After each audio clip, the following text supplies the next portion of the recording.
Friends, welcome back to my YouTube channel. ಮುದ್ದು ಸೊಸೆಯ ಬುಧವಾರದ ಸಂಚಿಕೆ ಏನಾಗ್ತಾ ಇದೆ ನೋಡ್ಕೊಂಬರೋಣ ಬನ್ನಿ ಫ್ರೆಂಡ್ಸ್. ಅದಕ್ಕಿಂತ ಮುಂಚೆ ನೀವು ಚಾನಲ್ನ ಸಬ್ಸ್ಕ್ರೈಬ್ ಮಾಡದೆ ನೋಡ್ತಾ ಇದ್ದೀರಾ ಅಂತ ಹೇಳಿದ್ರೆ ದಯವಿಟ್ಟು ಸಬ್ಸ್ಕ್ರೈಬ್ ಮಾಡ್ಕೊಂಡು ನೋಡೋದನ್ನ ಮರಿಬೇಡಿ. ನೀವು ಸಬ್ಸ್ಕ್ರೈಬ್ ಮಾಡೋದ್ರಿಂದ ನಾನು ಹಾಕೋ ಪ್ರತಿಯೊಂದು ಎಪಿಸೋಡ್ ಕೂಡ ನಿಮಗೆ ಫಸ್ಟ್ ಬರುತ್ತೆ, ನೀವೇ ಫಸ್ಟ್ ನೋಡ್ಬೋದು. ಓಕೆ, ತಡ ಮಾಡದೆ ಎಪಿಸೋಡ್ನ ಸ್ಟಾರ್ಟ್ ಮಾಡೋಣ. ಈ ಒಂದು ಎಪಿಸೋಡ್ನಲ್ಲಿ ವಿನಂತಿ ಶಿವರಾಮೇಗೌಡರಿಗೆ ಹೇಳ್ತಾ ಇದ್ದಾಳೆ ಹತ್ಕೊಂಡು. ಆಗ ಶಿವರಾಮೇಗೌಡರು, ಏನು ಹೇಳು ವಿನಂತಿ, ನೀನು ಹತ್ತಿದ್ದು ಸಾಕು, ಏನು ಹೇಳು ಅಂತ ಹೇಳ್ತಾರೆ. ಆಗ ಅದು ಮಾವ, ನಾನು ಸ್ನಾನ ಮಾಡ್ಕೊಂಡು ಬಂದಾಗ ಸುಭಾಷು ನನ್ನನ್ನು ಅತ್ಯಾಚಾರ ಮಾಡಕ್ಕೆ ಬಂದ, ನೀನಂದರೆ ಇಷ್ಟ, ಹಂಗೆ ಹಿಂಗೆ, ನೀನು ನನ್ನನ್ನು ಇವತ್ತು ತಡಿಬೇಡ, ನೀನು ತುಂಬ ಸುಂದರವಾಗಿ ಕಾಣಿಸ್ತಾ ಇದೆಯಾ ಅಂತೆಲ್ಲ ನನ್ನನ್ನು ಮುಟ್ಟೋದಕ್ಕೆ ಬಂದ. ಅದಕ್ಕೆ ಸಾಕ್ಷಿ ಬೇರೆ ಯಾರೂ ಅಲ್ಲ, ನವ್ಯ ಅವರೇ ಇದ್ದರು, ಕೇಳಿಬೇಕಾದ್ರೆ ಅಂತ ಹೇಳ್ತಾರೆ. ಆವಾಗ ನವ್ಯ ಇದ್ದವರು, ಹೌದು ಅದಕ್ಕೆ ಸಾಕ್ಷಿ ನಾನೇ, ಬೇರೆ ಯಾರೂ ಅಲ್ಲ, ನಾನೇ ನೋಡಿದ್ದೀನಿ. ಅವಳು ವಿನಂತಿ ಸ್ನಾನ ಮಾಡ್ಕೊಂಬಂದಾಗ ಇವನು ಅವಳನ್ನ ಕೆಟ್ಟ ದೃಷ್ಟಿಯಿಂದ ನೋಡಿಕೊಂಡು ಅವಳನ್ನ ಮುಟ್ಕೊಂಡು ಹೋದ.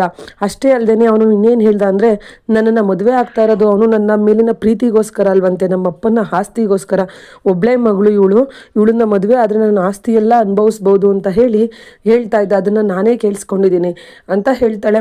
ಅದನ್ನು ಕೇಳಿಸ್ಕೊಂಡಂತ ಶಿವರಾಮೇಗೌಡರು, ಏನೋ ಹೇಳ್ತಾ ಇದೆಯಾ, ಏನಮ್ಮ ಹೇಳ್ತಾ ಇದೆಯಾ, ಈ ನನ್ನ ಮಗನ ಸುಮ್ಮನೆ ಬಿಡಬಾರ್ದು, ಹಂಗೆಲ್ಲ ಯೋಚನೆ ಮಾಡಿದ್ದಾನ, ನಿಮ್ಮ ಆಸ್ತಿ ಅನುಭವಿಸೋದಕ್ಕೆ ಇವನು ಯೋಚನೆ ಮಾಡ್ಕೊಂಬಂದಿದ್ದಾನ, ಇವನನ್ನು ಸುಮ್ಮನೆ ಬಿಡಬಾರ್ದು ಈ ಅಯೋಗ್ಯ ನನ್ನ ಮಗನ್ನ ಅಂತ ಹೇಳಿ ಹೊಡಿಯೋದಕ್ಕೆ ಹೋಗ್ತಾರೆ. ಆಗ ಈಶ್ವರಿ ಇದ್ದವಳು, ಮಾವ ಪ್ಲೀಸ್ ಹೊಡಿಬೇಡಿ ಮಾವ, ತಿಳಿದೇ ಏನೋ ತಪ್ಪು ಮಾಡಿಬಿಟ್ಟಿದ್ದಾನೆ, ಇನ್ನೊಂದ್ಸಲಿ ಇಂಥ ತಪ್ಪು ಆಗ್ದಂಗೆ ನಾನು ನೋಡ್ಕೊತೀನಿ, ಹೊಡಿಬೇಡಿ ಅಂತ ಹೇಳ್ತಾಳೆ. ಅವಾಗ ಸಾವಿತ್ರಿ ಇದ್ದಳು, ಅಯ್ಯೋ ನನ್ನ ಮಗಳಿಗೆ ನ್ಯಾಯ ಕೊಡಿಸೋರು ಯಾರು ಇಲ್ವೇ, ನನ್ನ ಮಗಳನ್ನ ಮುಟ್ಟಕ್ಕೆ ಹೋಗಿದ್ದಾನೆ, ಅಯ್ಯೋ ವಿನಂತಿ ನೀನು ಇದನ್ನು ನನಗೆ ಹೇಳಲೇ ಇಲ್ವಲ್ಲೇ ವಿನಂತಿ, ನನ್ನ ಮಗಳಿಗೆ ಯಾರಾದರೂ ನ್ಯಾಯ ಕೊಡಿಸಿ ಅಂತ ಅವಳು ಡ್ರಾಮಾ ಮಾಡ್ತಿರ್ತಾಳೆ. ಅದನ್ನು ನೋಡಿದಂಥ ಶಿವರಾಮೇಗೌಡರು, ಸಾಕು ನಿಲ್ಲಿಸು ಸಾವಿತ್ರಿ, ನಮಗೇನು ಮಾಡಬೇಕು ಅಂತ ಗೊತ್ತಿದೆ ಅಂತ ಹೇಳ್ತಾರೆ.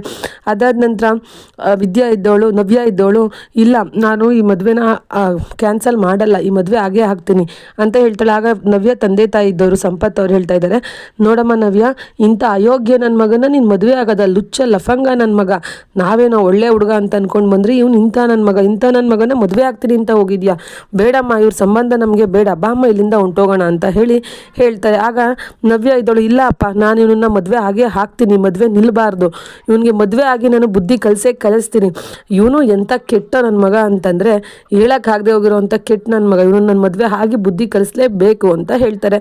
ಆಗ ಶಿವರಾಮೇಗೌಡರು ಇದ್ದವರು, ಏನಮ್ಮ ಹೇಳ್ತಾ ಇದೀಯ ನವ್ಯ ನೀನು, ಅವ್ನ ಮೇಲಿನ ದ್ವೇಷಕ್ಕೋಸ್ಕರ ನೀನು ಮದುವೆ ಆಗ್ಬಿಟ್ಟು ಆಮೇಲೆ ನಿನ್ನ ಜೀವನ ಚೆನ್ನಾಗದೆ ಇದ್ದು ಹಾಳಾಗ್ಬಿಟ್ರೆ ನಾನು ಒಬ್ಬ ಸಚಿವ, ನನ್ನ ಮರ್ಯಾದೆ ಎಲ್ಲ ಹೋಗ್ಬಿಡುತ್ತೆ ಕಣಮ್ಮ, ನೀನು ಯೋಚನೆ ಮಾಡಿ ನಿರ್ಧಾರ ತಗೊಳಮ್ಮ, ನನ್ನ ಮೀಡಿಯಾದವರೆಲ್ಲ ಅವ್ರ ಮನೆಯೇ ನಿಭಾಯಿಸೋಕ್ಕಾಗದೆ ಹೋದನು ಇನ್ನು ತಾಲೂಕನ್ನ ಹೇಗೆ ನಿಭಾಯಿಸ್ತಾನೆ ಅಂತೆಲ್ಲ ಆಡ್ಕೊಂಡ್ಬಿಡ್ತಾರೆ ಮೀಡಿಯಾದವರು, ನೀನು ಯೋಚನೆ ಮಾಡಿ ನಿರ್ಧಾರ ತಗೊಳಮ್ಮ ಅಂತ ಹೇಳ್ತಾರೆ.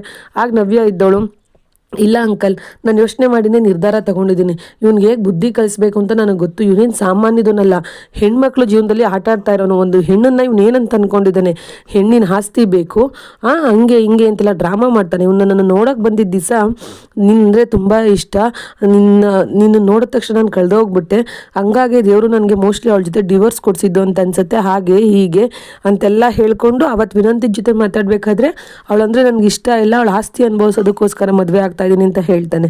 ನಾನು ಸುಮ್ಮನೆ ಬಿಡಲ್ಲಮ್ಮವ, ಇವನಿಗೆ ಬುದ್ಧಿ ಕಲಿಸ್ತೀನಿ, ಇವನಿಗೆ ನಾನು ಮದುವೆ ಆಗೇ ಆಗ್ತೀನಿ, ನನ್ನ ನಿರ್ಧಾರ ಕರೆಕ್ಟಾಗೇ ಇದೆ ಅಂತ ಹೇಳ್ತಾರೆ. ಆಗ ಶಿವರಾಮೇಗೌಡರು, ಸರಿ ಅಮ್ಮ, ನಿನ್ನ ನಿರ್ಧಾರ ಏನಿದೆ ನೀನು ನಿಭಾಯಿಸ್ತೀನಿ ಅಂತಂದರೆ ನೀನು ಆಗಮ್ಮ ಅಂತ ಹೇಳ್ತಾರೆ.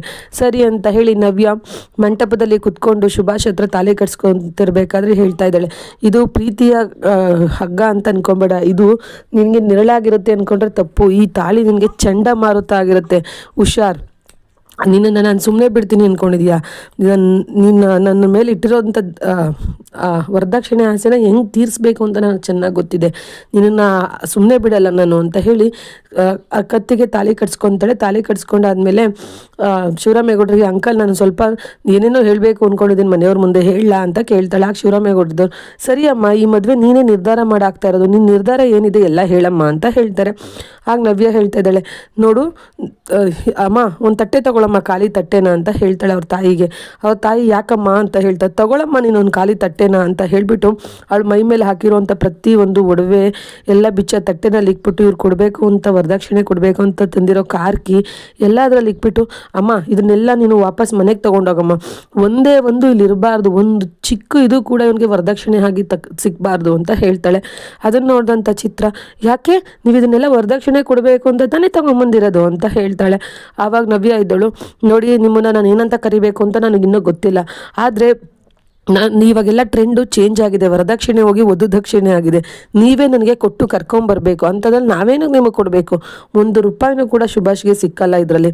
ಅಂಥ ತಾಕತ್ತಿದ್ರೆ ಅವನೇ ದುಡ್ದು ಅವನೇ ಅನುಭವಿಸ್ಲಿ, ಅದು ಅವನ ತಾಕತ್ತು. ₹1 ಸಿಗಲ್ಲ ನಮ್ಮ ಕಡೆಯಿಂದ ಅಂತ ಹೇಳ್ತಾಳೆ. ಅದನ್ನು ಕೇಳಿದಂಥ ಭಗೀರಥಿಯವ್ರಿಗೆ ಖುಷಿ ಆಗುತ್ತೆ, ಅಯ್ಯೋ ಎಂಥ ಸೊಸೆ ಸಿಕ್ಕಿದ್ಲಿ ಮನೆಗೆ, ಇಂಥವಳೆ ಸಿಗಬೇಕಾಗಿತ್ತು ಈಶ್ವರಿಗೆ ಅಂತ ಹೇಳಿ ಖುಷಿ ಪಡ್ತಾಳೆ. ಮತ್ತೆ ಇಲ್ಲಿ ನವ್ಯ ಕೇಳ್ತಾ ಇದ್ದಾಳೆ, ಅಂಕಲ್ ನಾನು ತೊಗೊಂಡಿರೋ ನಿರ್ಧಾರ ಸರಿನಾ ಅಂಕಲ್ ಅಂತ ಹೇಳ್ತಾಳೆ. ಆಗ ಶಿವರಾಮೇಗೌಡರಿದ್ದವರು, ಕರೆಕ್ಟಾಗಿ ನಿರ್ಧಾರ ತೊಗೊಂಡಿದ್ಯಾ ಕಣವ ನೀನೆಲ್ಲ ನಾನೇನೋ ಅನ್ಕೊಂಬಿಟ್ಟಿದ್ದೆ ಸಂಪತ್, ನಿನ್ನ ಮಗಳು ತುಂಬ ಚುರುಕು, ತುಂಬ ಶಾನೆ ಜಾಣೆ, ಒಳ್ಳೆ ನಿರ್ಧಾರನೇ ತೊಗೊಂಡಿದ್ದಾಳೆ, ನಿನ್ನ ಮಗಳಿಗೆ ಚೆನ್ನಾಗಿರ್ತಾಳೆ ಬಿಡು ಸಂಪತ್ ಅಂತ ಅವ್ರ ತಂದೆಗೆ, ನವ್ಯ ತಂದೆಗೆ ಶಿವರಾಮೇಗೌಡರು ಹೇಳ್ತಾರೆ. ಆದರೂ ಕೂಡ ಸಂಪತ್ ಅವ್ರಿಗೆ ಸಮಾಧಾನ ಇರಲ್ಲ, ಮನೆಗೆ ಅವಳನ್ನ ಕಳಿಸ್ಕೊಡ್ಬೇಕು ಅಂತ ಹೇಳಿ. ಆಗ ಶಿವರಾಮೇಗೌಡರಿಗೆ ಅವ್ರ ತಂದೆ ಹೇಳ್ತಾ ಇದ್ದಾರೆ, ನೋಡಿ ಗೌಡ್ರೆ, ನಾನು ನಿಮ್ಮ ಮಗನ ಥರನೇ ಒಳ್ಳೆ ಉತ್ತಮವಾದ ಹುಡುಗ ಅಂತ ಹೇಳಿ ಒಂದು ಚೂರು ಹಿಂದೆ ಮುಂದೆ ನೋಡ್ದೇನೆ ನನ್ನ ಮಗಳನ್ನ ಕೊಡೋಕ್ಕೆ ಒಪ್ಕೊಂಡೆ, ಅದೇ ನಾನು ಮಾಡಿದ ತಪ್ಪು ಗೌಡ್ರೆ, ಏನೋ ನನ್ನ ಮಗಳನ್ನ ಕೊಟ್ಬಿಟ್ಟಿದ್ದೀನಿ, ಹುಷಾರಾಗಿ ನೋಡ್ಕೊಳ್ಳಿ ಅಂತ ಹೇಳ್ತಾರೆ. ಇದಿಷ್ಟು ಬಂದು ಇವತ್ತಿನ ಸಂಚಿಕೆ ಆಗಿರುತ್ತೆ ಫ್ರೆಂಡ್ಸ್. ಇನ್ನು ನಾಳಿನ ಸಂಚಿಕೆಯಲ್ಲಿ ಬಂದು ವಿದ್ಯನ್ನ ಶಿವರಾಮೇಗೌಡರು ಹೊಗಳುತ್ತಾ ಇದ್ದಾರೆ, ನೀನು ತುಂಬ ದೊಡ್ಡ ಹೃದಯವಂತೆ ಕಣವ, ವಯಸ್ಸಲ್ಲಿ ಚಿಕ್ಕವಳಾದ್ರೂ ಶಾನದ ಹೃದಯವಂತೆ, ನಿನ್ನ ಪ್ರೀತಿ ಇಡೀ ಕುಟುಂಬಕ್ಕೆ ತಲುಪುತ್ತೆ, ನೀನು ತುಂಬ ಒಳ್ಳೆ ಜಾಣೆ ಹುಡುಗಿ, ಹಾಗೆ ಹೀಗೆ ಅಂತ ವಿದ್ಯೆನ ಹೊಗಳುತ್ತಾ ಇರ್ತಾರೆ. ಭದ್ರಾ ಕೂಡ ಅದನ್ನು ನೋಡಿ ಖುಷಿ ಪಡ್ತಾ ಇರ್ತಾನೆ. ಇದಿಷ್ಟು ಬಂದು ಇವತ್ತಿನ ಸಂಚಿಕೆ ಫ್ರೆಂಡ್ಸ್. ಇನ್ನು ನಾಳಿನ ಸಂಚಿಕೆನ ಫುಲ್ ಎಪಿಸೋಡ್ ನೋಡಬೇಕು ಅಂತ ಹೇಳಿದ್ರೆ ಈ ಕೂಡಲೇ ಈ ಚಾನಲ್ನ ಸಬ್ಸ್ಕ್ರೈಬ್ ಮಾಡೋದನ್ನು ಮರಿಬೇಡಿ. Thank you for watching. Bye.